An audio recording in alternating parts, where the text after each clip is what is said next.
Hello, everybody. Andrew Blake from the digitalaudiomanual.com with another episode of Cubase Tips for the week of July 4th, 2025.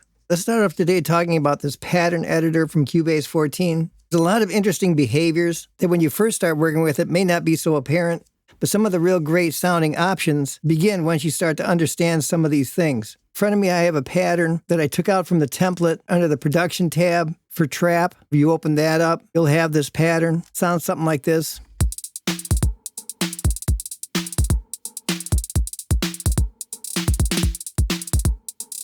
Get to this pattern editor. Of course, you can open up your lower zone. Sometimes it'll go right to the drum machine. You can move over to the editor tab, then you'll see it. But an interesting option right away, if you already have a pattern, double click on your pattern, and that'll open up this pattern editor. Now, of course, you can have it open up in a separate window like I have, or you can set it up to open up in the lower zone. Either way, it's quickly movable because you can go over to this arrow on the far right, hit this down arrow, and then it moves into its own lower zone window. If you hit this up arrow, and it brings it back to full screen. Because I use a dual monitor, I like being able to move these things onto another monitor. One of the first things I want to show you for you to observe, I'm just going to select these first two patterns, set my loop point. If you notice, it shows the number of the pattern. In this case, it shows pattern 1. On the next one, it shows pattern 2. Look down at this pattern editor. There's a drop-down list. If you hit that, it lists whatever patterns are in this editor. In this case, it shows pattern 1, pattern 2. But even if there were other patterns that weren't up in the project, it would still show these patterns in this list. As you click on these patterns, this list updates itself. If I go to pattern 2, then it shows pattern 2. I go back to pattern 1, it shows pattern 1. And it also updates right here in the lower zone where it shows you a preview of the pattern. I'm actually going to set the loop point just on pattern 2 for a second. As I play pattern 2,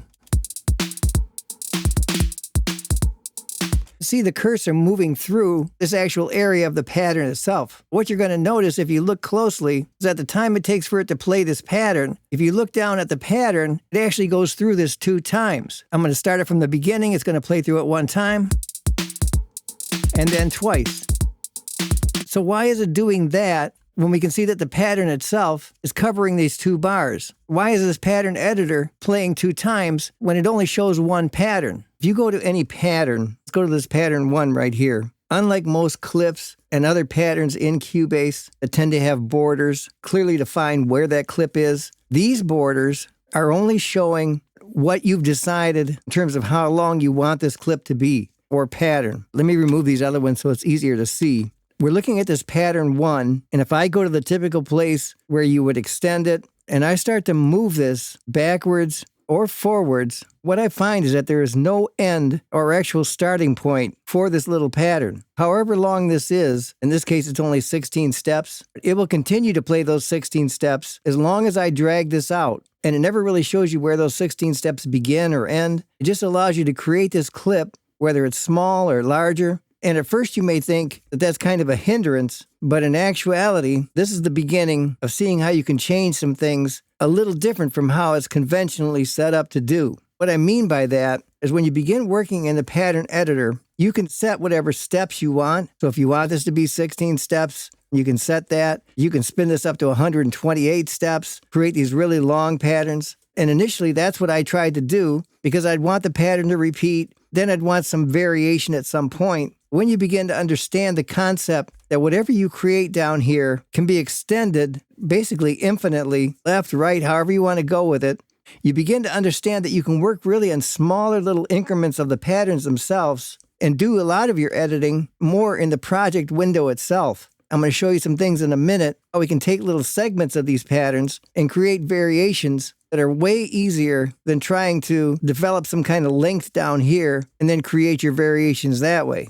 A couple more behaviors I want to share with you. Again, if we go to this pattern 1, if I switch over to my range tool and actually select some kind of little range in the middle of it and hit my delete key, I can see that I still have pattern 1 now at the beginning and at the end. It cleanly took out that range, and it doesn't really matter at what point along the pattern that I cut these pieces out. Again, this allows us to do some really creative things with our loops and patterns because we can remove sections anywhere and they still retain the same pattern.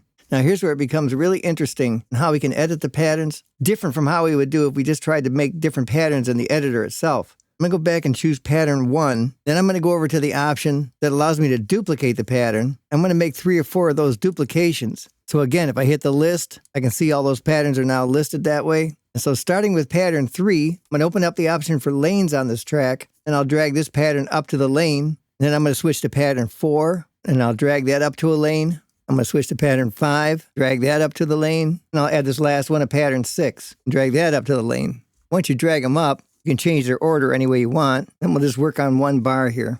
Let's go ahead and mute all these patterns out. I just have to select them, hit Shift and M, change to my mute tool, bring pattern 3 back in. Let's see what we can do to pattern 3 to change it up a little bit. Again, as we select our patterns, we want to verify that it changes in the list as well. That way we know we're working on that pattern. What if we go to the hi-hats, change this resolution? I'm going to move it from 16 to 1/32, and then we get this.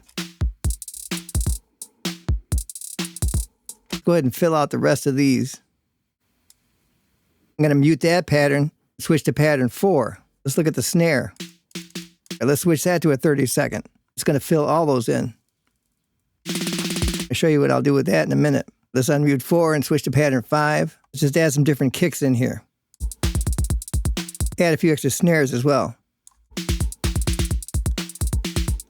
And finally, let's mute this last one. Change to pattern 6. Change these claps to 30 seconds. Add a bunch of claps. We can spend a lot of time just coming up with all kinds of different variations. Let's just stop with those. Take the pattern editor out of view for a minute. And once again, we can drag these patterns to fill out 2 bars. What the heck, let's fill them out for even more. Then if I switch over to my scissors tool, hold my Alt key, I'll go the length of 1 bar. When I click that, it slices all of these patterns up in 1 bar increments. Now if I switch over to my comp tool, I can freely click on other parts, and that will mute out the other parts and allow me to make a bunch of crazy variations. Let's see how that sounds.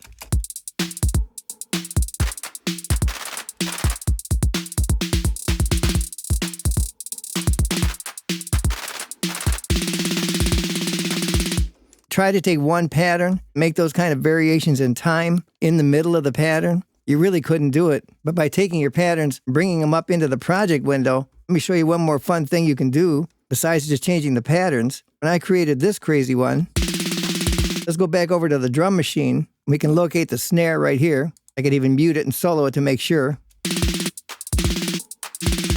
Let's turn on our right automation, click the tune button, switch over to our line tool, and then draw a line of automation in here.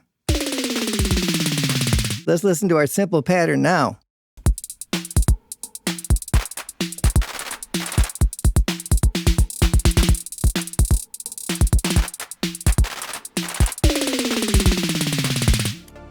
So there you go. You want to come up with some interesting patterns? By all means, use the pattern editor, but don't stop there. Take those patterns that you've created, bring them up into the project and put them in lanes, slice them and dice them, and mute out various parts. You're going to find patterns you would have never been able to create in the editor alone. So have some fun with those tips. Go make some great music, and I'll see you next time. All right, it's going to wrap it up for today.